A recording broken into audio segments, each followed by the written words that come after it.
మా మేడంని ఒకటి అడిగాను. మేడం మరి చలికాలం ఎక్కువేస్తుంది. నాకైతే హీటర్ కావాలి మేడం అంటే మా మేడం అయితే నాకు ఒక బ్యాడ్ న్యూస్ అయితే చెప్పింది. Hi friends, welcome to my channel. Matter ఏందిరా అంటే నా రూమ్‌లోకి అయితే కరెంట్ లేదు. ఎలా బిగించారో కరెంట్ అనేది మీకైతే చూపిస్తా. ఈ వీడియోలో అయితే వచ్చేయండి. నేనైతే వీడియో అయితే తీయలేదు. నేను లేను. నా డ్యూటీ పడిన వల్ల అయితే నేను అతను వచ్చే లోపల మొత్తం కరెంట్ అయితే బిగించేసాడు. చూడండి మొత్తం పైపులేసి నా రూమ్‌లోంచి ఇంకొక రూమ్‌లోకి అయితే తీయేసి పెట్టేసాడు. చూసారు కదా! మట్లోంచి లోడి పైపులంతా నీట్‌గా అయితే భద్రంగా బేర్చేసాడు.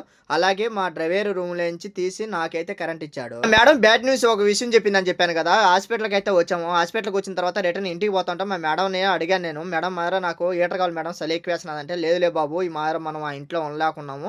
ఏరియన్‌లో అయితే షిఫ్ట్ అయిపోతున్నాము. మా మనవడు పెళ్లి అయిపోతేనే ఏరియన్‌లోకి అయితే వెళ్ళిపోదాం అని చెప్పింది. ఎందుకు మేడం అంటే, ఈ మారిగా నేను పైకి కిందకి మెట్ల మీద అయితే దిగలేకపోతున్నాను. లిఫ్ట్‌లోంచి వద్దామనుకుంటే మా కూతురు బీగాలేసుకొని వోళ్ళు లోపల పెట్టుకున్నారు. నాకైతే లిఫ్ట్‌లోంచి వచ్చేదానికి అవకాశం లేదు. అందుకని చెప్పి ఆ ఇల్లు అయితే మారిపోదాం అని చెప్పింది. నా రూమ్‌లో ఎన్ని బొక్కలున్నాయో చూసారు కదా! ఆ బొక్కలోంచి అయితే గాలి అయితే వస్తానే ఉంటది నాకు. చాలా ఇబ్బంది అయిపోతాను చలికి. మేము ఇల్లు ఇప్పుడు మారేది మీకు ఇన్ఫర్మేషన్ అయితే ఇస్తాను. ఇంకొక వీడియో అయితే మీ ముందుకైతే వస్తా. అంతవరకు మా సలామా.